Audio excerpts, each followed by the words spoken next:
Good morning to all of you. आज हम क्या करते हैं, डेफिनेट इंटीग्रल का जो सबसे मेन पार्ट है, प्रॉपर्टीज ऑफ डेफिनेट इंटीग्रल, यही आपका मेन हिस्सा है डेफिनेट इंटीग्रल का। इसको जितना पढ़ सकते हैं उतना पढ़ाएंगे हम। देखिएगा, प्रॉपर्टीज ऑफ डेफिनेट इंटीग्रल, पहले मैं सीबीएसई की जो 8 मेन प्रॉपर्टीज हैं उनको डिस्कस करता हूँ। हर किसी का आपको रिजल्ट एक्सप्रेस करूँगा सामने, सब कुछ आपको क्लियर। पहले आपने इस वीडियो में प्रॉपर्टीज़ को ही क्लियर करना है, उसके बाद हम उनकी एप्लीकेशन देखेंगे।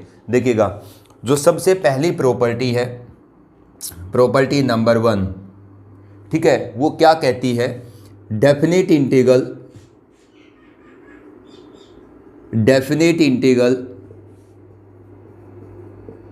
Does not depend on type of variable, type of the variable. मैंने इसकी स्टेटमेंट भी लिख दी आपके सामने। ये सबसे पहली प्रॉपर्टी है डेफिनेट इंटीग्रल की कि डेफिनेट इंटीग्रल बेटा वेरिएबल की टाइप पे डिपेंड नहीं करता है। ठीक है, कि आपका डेफिनेट इंटीग्रल टी वेरिएबल के अंदर फंक्शन था तब कैलकुलेट किया गया है, या एक्स वेरिएबल में फंक्शन है तब कैलकुलेट किया गया है। It does not depend upon the type of variable. ठीक है, अब इस बात को हम समझते हैं। इसका मतलब क्या है कि अगर आपके पास a to b F x D x है तो आप इसको क्या लिख सकते हैं, a to b replace the x everywhere with respect to another variable let t। ठीक है, the result of both the definite integral remain the same. Definite integral variable की टाइप पे डिपेंड नहीं करता है कि x वेरिएबल के function का डेफिनेट इंटीग्रल है या t वेरिएबल के फंक्शन का डेफिनेट इंटीग्रल है। अगर मैं छोटा सा इसका रिजल्ट कैलकुलेट करके आपको शो करूं कि ऐसा क्यों है, तो देखो, मान लीजिए मैं इसको कैलकुलेट करता हूं, a to b F x integration with respect to x। अगर मान लीजिए मैं इसको कैलकुलेट करता हूं, ये क्या आएगा बेटा, x वेरिएबल का अगर इंटीग्रैंड है तो इंटीग्रल किस वेरिएबल का आएगा, x का ही आएगा। Let that integral is F x. मैं इस x वेरिएबल के फंक्शन का इंटीग्रल क्या मान लेता हूँ, capital f x plus constant c। अब लिमिट कहाँ से कहाँ है बेटा, a से लेकर b तक। आउटपुट कैलकुलेट करो, इस इंटीग्रल की आउटपुट अपर लिमिट पर क्या आएगी, F B plus C, minus इस इंटीग्रल की आउटपुट लोअर लिमिट पर कितनी आएगी, एफ ए प्लस सी। तो रिजल्ट इज बेटा F of B minus F of A. ये आपको साफ समझ में आता है। अब अगर मैं राइट साइड का कैलकुलेट करता हूं, ये तो मैंने लेफ्ट साइड का रिजल्ट कैलकुलेट किया है, जो ऊपर रिजल्ट लिखा है उसका, A to B F T D T. ठीक है, अगर इसका कैलकुलेट करेंगे तो आप एक बात बताइए, टी वेरिएबल का अगर आपके पास इंटीग्रैंड है तो इंटीग्रल किस वेरिएबल का आएगा, कोई टी वेरिएबल का ही कोई फंक्शन होगा। मैं इस टी वेरिएबल के इंटीग्रैंड का इंटीग्रल क्या मान लेता हूँ, टी वेरिएबल का कैपिटल एफ ऑफ टी।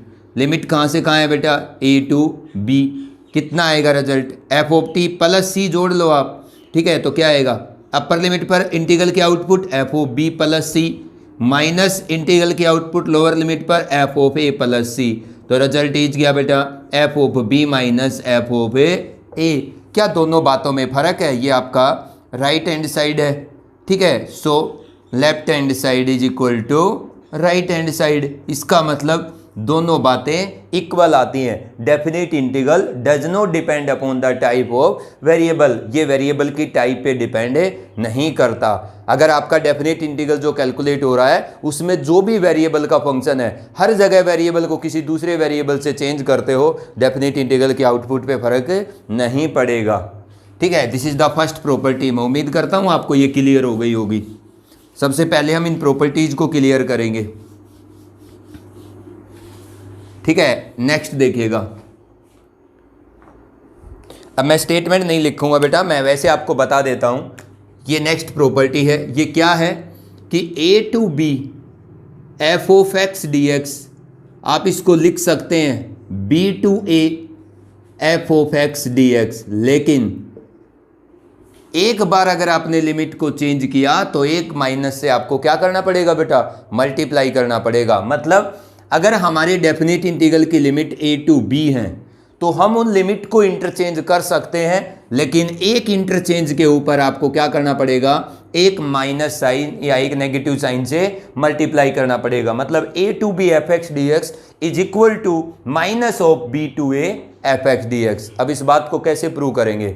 आप लेफ्ट साइड को अगर कैलकुलेट करते हैं तो क्या है बेटा, ये लेफ्ट हैंड साइड आपकी a to B F x D x, x variable के फंक्शन का इंटीग्रल मैं कैपिटल एफ एक्स मान लेता हूँ। आप c जोड़ो तो जोड़ देना, तो आएगा नहीं वो आउटपुट के अंदर, ठीक है। मैं c नहीं लिख रहा हूँ अब, a टू b, तो इसकी आउटपुट कितनी आएगी, F of b minus F of a। अगर मैं राइट हैंड साइड कैलकुलेट करता हूँ तो क्या आती है बताओ, minus of b to a f x D x, यही है ना राइट हैंड साइड। तो माइनस तो मैंने यहाँ लगा लिया, इसका आउटपुट क्या आएगा, एक्स वेरिएबल के फंक्शन का इंटीग्रल एफ एक्स ही आएगा। लिमिट अब कहाँ से कहाँ है, b टू a, लेकिन बाहर मैंने क्या कर रखा है, माइनस से मल्टीप्लाई कर रखा है। अब इस इंटीग्रल की आउटपुट अपर लिमिट पर एफ ऑफ a, इसी इंटीग्रल की आउटपुट लोअर लिमिट पर कितनी आएगी, एफ ऑफ b। ये माइनस अंदर जाएगा तो बेटा एफ ऑफ b प्लस का हो जाएगा और एफ ऑफ a क्या हो जाएगा, माइनस का हो जाएगा। क्या इन दोनों बातों में कोई फर्क है, नहीं। तो a to B F x D x किसके इक्वल है, minus of b to a f x D x के इक्वल। इसका मतलब we can interchange the limit in the definite integral, but on one interchange there should be one negative sign, ठीक है। अगर आपके पास जो डेफिनेट इंटीग्रल है उसकी लिमिट को आप इंटरचेंज करना चाहते हो आप कर सकते हो, but corresponding to one interchange your definite integral is multiplied with one negative sign, ठीक है। एक इंटरचेंज पर एक नेगेटिव साइन से आपका मल्टीप्लाई हो जाएगा। This is the second property of the definite integral, ठीक है बेटा, ये हमारी सेकंड प्रॉपर्टी थी। अब मैं थर्ड प्रॉपर्टी की तरफ बढ़ता हूं, धीरे धीरे आप सीखते चले जाएंगे। This is the third main property. अगर a to b F x D x आपके पास है, ठीक है ना, a to b F x D x है, एक c कोई पॉइंट है जो a से b के बीच में लाई करता है। c कोई भी पॉइंट है जो किसके बीच में लाई करता है, a से b के बीच में। उसके बाद मैं इस प्रॉपर्टी को जनरलाइज करूंगा, अभी मैं एक पॉइंट के बारे में बोल रहा हूं। ये a है, b है, एफ एक्स डी एक्स, इस इंटरवल जो आपकी लोअर और अपर लिमिट की वैल्यू है a से b के बीच में कोई पॉइंट c एग्जिस्ट करता है, ठीक है। तो आप बेटा c के ऊपर लिमिट को ब्रेक भी कर सकते हैं। आप पहले a टू c इंटीग्रेट करिए फंक्शन को और उसके बाद आप c से लेकर b तक इंटीग्रेट करिए अपने फंक्शन को, ठीक है। ये हमारे पास ब्रेकिंग की प्रॉपर्टी होती है। ये क्या कहती है कि if f x is integrated from a to b with respect to x, then if any number c lies between the lower and upper limit, then you can break your limit of the definite integral corresponding to that point। अगर c एक ऐसा point है जो इस lower और upper limit के बीच में exist करता है तो a से लेकर c तक इंटीग्रेट करिए प्लस c से b तक इंटीग्रेट करिए, आपका फंक्शन a से b तक इंटीग्रेट मान लिया जाएगा। डेफिनेट इंटीग्रल की बात है, ठीक है। जर्नली सो इन जर्नल, मतलब अब हम जर्नल बात करते हैं। In general a to b F x D x is equal to a to c1 F x D X plus c1 to बेटा c2 F x D X plus, general लिख रहा हूँ मैं अब ये result, c2 to c3 F x D X, ऐसे चलता जाएगा। लास्ट में अगर आपका cn minus one cn point है up to b F x D X. मतलब अगर आपके पास if c1 c2 c3 c4 up to cn, ठीक है, are lies between lower and upper limit a and b, तो अगर आपके पास c1 से लेकर के cn तक ये इंक्रीजिंग ऑर्डर में वो नंबर है जो लोअर और अपर लिमिट के बीच में है, तो इन सभी पे आप डेफिनेट इंटीग्रल की लिमिट्स को ब्रेक कर सकते हो। कहाँ तक जा सकते हो, ए से लेकर आपको बी तक जाना है, लेकिन उस रास्ते में c1 c2 c3 c4 ऐसे अगर n नंबर एग्जिस्ट करते हैं तो n के n नंबर पर आप इस लिमिट को ब्रेक कर सकते हैं। ये मैंने आपको जर्नल स्टेटमेंट इसकी लिख दी है। मतलब इस बात का जनरली ये मतलब निकलता है कि ये तो एक पॉइंट पे दिखाया है। अब मैं प्रूफ इस एक पॉइंट पे आपको करके दिखा देता हूँ, वही चीज़ आप अपने दिमाग में कॉपी करेंगे जर्नल स्टेटमेंट के लिए भी। कैसे, देखो अगर मैं लेफ्ट साइड को कैलकुलेट करता हूँ तो लेफ्ट हैंड साइड क्या है, एफ एक्स का integration with respect to x capital f x, क्योंकि एक्स वेरिएबल के फंक्शन का इंटीग्रल क्या आएगा, एक्स वेरिएबल का ही कोई फंक्शन आएगा, उसको मैं कैपिटल एफ एक्स मान लेता हूँ। Lower limit A upper limit B, output of the integral corresponding to upper limit F of A minus output of the integral corresponding to the lower limit A क्या आएगा, F of A. ये तो बेटा मैंने left side calculate किया, अब मैं right side calculate करता हूँ। बोलिएगा इसी फंक्शन का राइट साइड कितना आएगा इंटीग्रल। देखो ये क्या है, कैप एफ एक्स फंक्शन है, उसका इंटीग्रल क्या माना है आपने, कैपिटल एफ एक्स, कुछ ना कुछ तो आएगा। इसकी लिमिट है बेटा ए टू सी, ये भी वही एफ एक्स है, फंक्शन ने तो नहीं चेंज करेगा, कैपिटल एफ एक्स, इसकी लिमिट है बेटा सी टू बी। कैलकुलेट करो कितना आता है right side, integral of the output corresponding to upper limit F of C minus F of A plus F of B minus F of C बेटा। तो F of सी से F of C cancel, क्या बचता है, F of B minus F of A. ठीक है, तो यही आपको सिखाया है कि लेफ्ट साइड का जो भी आउटपुट आता है वही किसका आता है, इस राइट साइड के दोनों इंटीग्रल के सम का। इसका मतलब ये जो चीज़ है, आप इस अगर सी पॉइंट ए और बी के बीच में लाई करता है तो सी पर आप लिमिट को ब्रेक कर सकते हैं। ठीक है, this is the breaking property. ठीक है, लिमिट को ब्रेक करने की ये प्रॉपर्टी होती है। आई इसकी मैंने जर्नल स्टेटमेंट लिख दी है, जितने भी पॉइंट होंगे ए और बी के बीच में सभी पे आप लिमिट को ब्रेक कर सकते हैं। ठीक है, ये हमारी डेफिनेट इंटीग्रल की बेटा थर्ड प्रॉपर्टी थी। अभी हम सिर्फ प्रॉपर्टीज को डिस्कस कर रहे हैं, उससे नेक्स्ट वीडियो में इन्हीं प्रॉपर्टीज पे क्वेश्चन सोल्व करेंगे। ठीक है, अब देखिएगा जो हमारी नेक्स्ट प्रॉपर्टी है, ये मैंने आपको लिमिट को ब्रेक करने की प्रॉपर्टी समझा दी है। नेक्स्ट प्रॉपर्टी देखिएगा जिसको हम फोर्थ प्रॉपर्टी कहते हैं, इस प्रॉपर्टी का नाम है किंग प्रॉपर्टी। इसको हम किंग प्रॉपर्टी भी कहते हैं। ठीक है, देखिएगा ये क्या कहती है, बड़े ध्यान से समझना आप। अब इससे आगे जो नेक्स्ट प्रॉपर्टी हमारी, पहली प्रॉपर्टी क्या थी कि डेफिनेट इंटीग्रल वेरिएबल की टाइप पे डिपेंड नहीं करता है। दूसरी, डेफिनेट इंटीग्रल की लिमिट को आप इंटरचेंज कर सकते हो, लेकिन एक इंटरचेंज के कोरस्पॉन्डिंग एक नेगेटिव साइन से आपको डेफिनेट इंटीग्रल को मल्टीप्लाई करना होगा। उसके बाद क्या था, जो भी आपका डेफिनेट इंटीग्रल है उसके लोअर और अपर लिमिट के बीच में अगर एन पॉइंट एग्जिस्ट करते हैं, एन के कोरस्पॉन्डिंग आप डेफिनेट इंटीग्रल को ब्रेक कर सकते हो। उसके बाद नेक्स्ट प्रॉपर्टी हमारी है king property.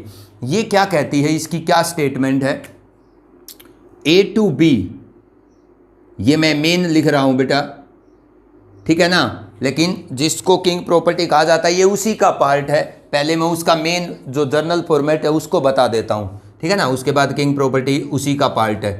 A to B, ये हमारी फिफ्थ प्रॉपर्टी है, A to B F of x D X. ठीक है, आप इसको क्या लिख सकते हैं, A to B F of A plus B minus X D X. ठीक है ना, ध्यान से देखिएगा, ये बहुत ही इंपॉर्टेंट प्रॉपर्टी है। क्या कहता है वो कि A to B F x D x is equal to A to B A F of A plus B minus X D X. इसका मतलब क्या है कि आपके पास अगर एफ एक्स डी एक्स है, ठीक है, तो एक्स वेरिएबल को अपने फंक्शन के अंदर आप lower limit plus upper limit minus X से चेंज कर सकते हैं, डेफिनेट इंटीग्रल की आउटपुट पे डिपेंड नहीं करेगा। मतलब एक्स वेरिएबल के फंक्शन का definite integral from A to B is equal to A plus B minus x variable का function from limit A to B.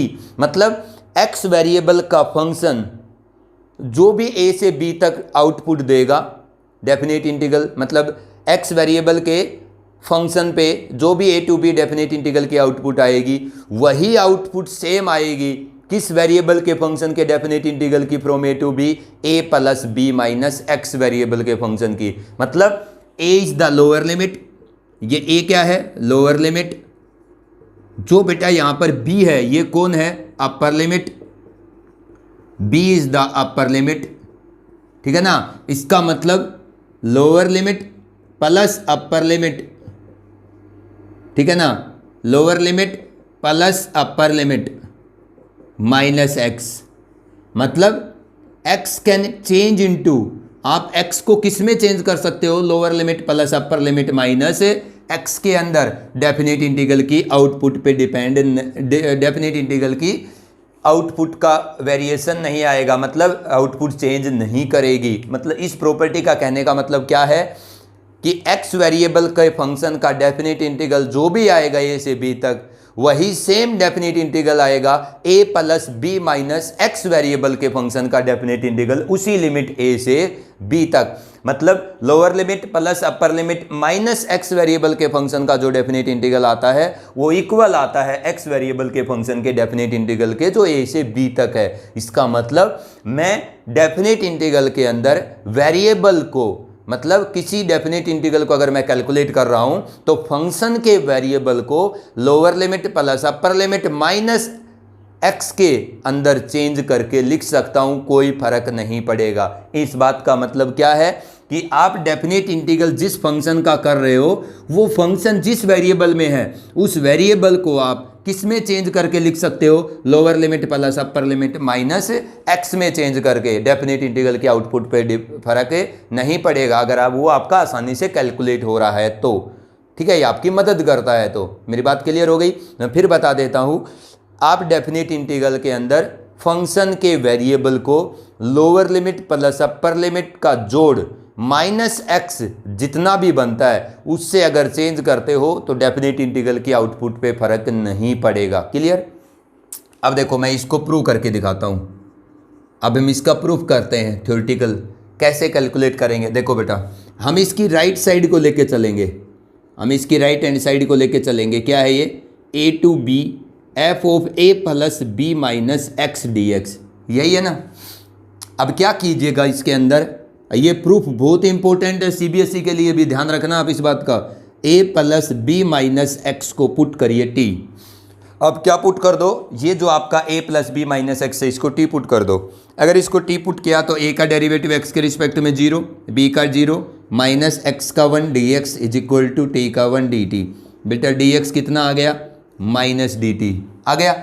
देखो अब हमारा राइट साइड क्या आता है, अगर आपने x वेरिएबल को t में बदला तो t की लिमिट निकालनी होगी।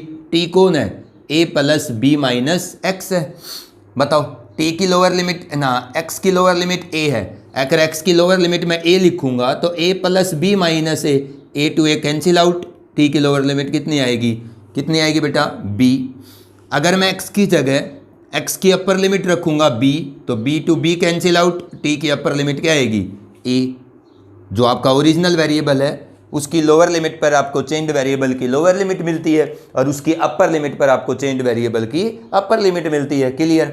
F of A plus B minus x को आपने क्या पुट किया, टी। अरे डी एक्स आपका कितना है बेटा, माइनस का डी टी।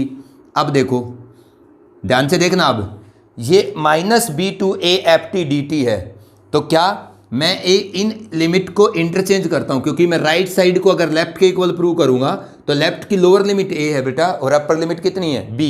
तो अगर मैं इनको इंटरचेंज करता हूं लिमिट को तो a टू b लिखूंगा और एक इंटरचेंज पर एक माइनस से मल्टीप्लाई करूंगा, वो मेरा माइनस इस बार वाले माइनस को खत्म कर देगा, प्लस बना देगा, F of T D T.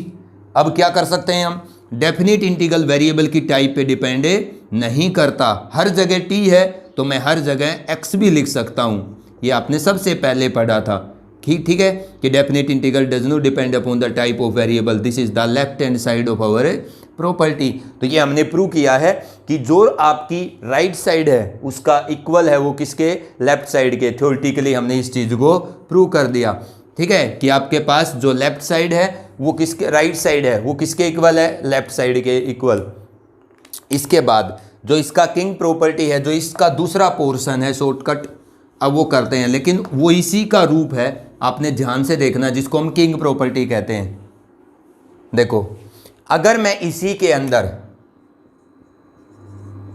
इसको किंग प्रॉपर्टी का नाम दिया जाता है, जिसका जर्नल फॉर्मेट यही है किंग प्रॉपर्टी का, ठीक है। क्या है ये, अगर मैं क्या करूं, a को 0 लिख दूं और b को क्या लिख दूं, इसके अंदर a लिख दूं। अगर इसी जो किंग प्रॉपर्टी का ये जर्नल फॉर्मेट है इसके अंदर a को 0 लिख दिया जाए और b को a लिख दिया जाए तो ये क्या बन जाएगी बेटा, 0, b को a, f of x dx।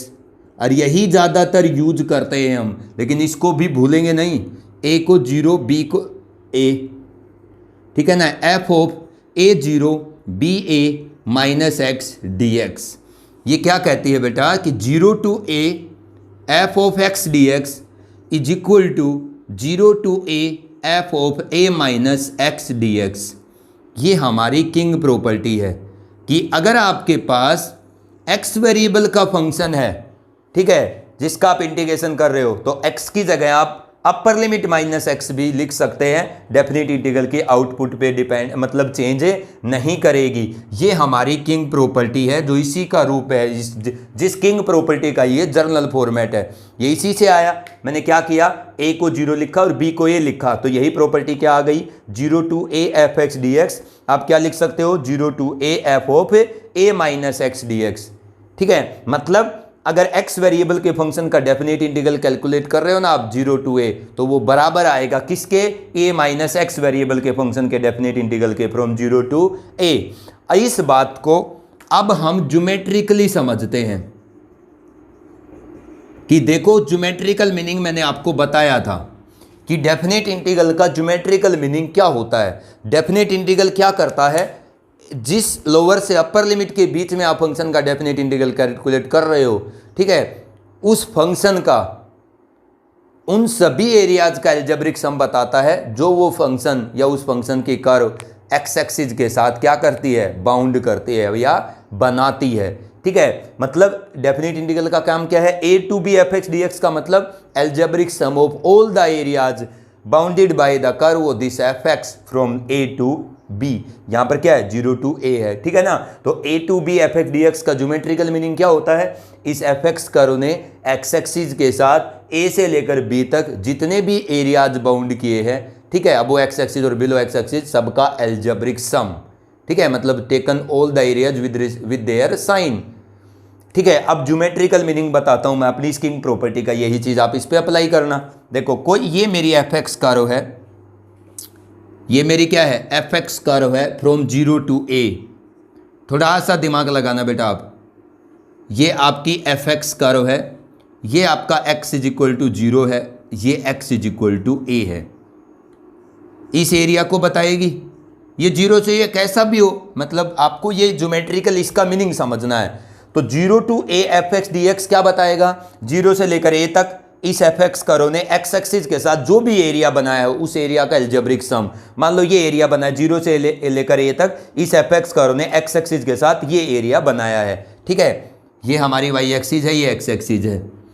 अब देखो, ये जो एरिया, अगर आप यूं कहते हो कि 0 to a f x D x 0 to a f a minus X D x के बराबर है, इसका मतलब क्या है, इसका मतलब तो आप यूं कह रहे हो कि ये जितना एरिया है, ठीक है ना, एल्जेब्रिक सम है, मतलब इस कर्व ने एक्स एक्सिस के साथ 0 से a तक जितना भी एरियाज बनाए हैं उन सब का ये जितना एल्जेब्रिक सम है उतना ही ये है।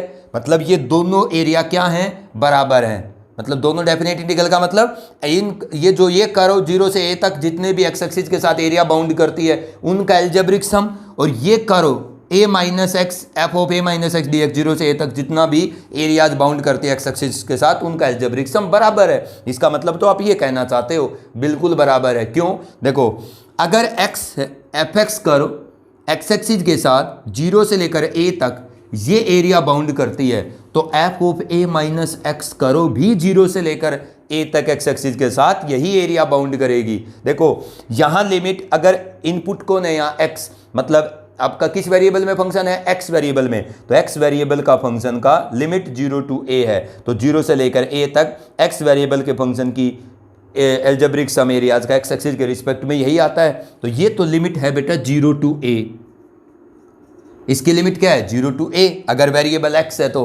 लेकिन a माइनस एक्स देखो आप, a माइनस एक्स अगर आपके पास है, अगर मैं वेरिएबल को चेंज करके फंक्शन का वेरिएबल किस में बदल देता हूं, a माइनस एक्स में, ठीक है, तो a माइनस एक्स के कोरस्पोंडिंग अगर लोअर लिमिट रखी जाएगी तो क्या आएगी, a, और a माइनस एक्स के अंदर अपर लिमिट a रखोगे तो क्या आएगा, 0।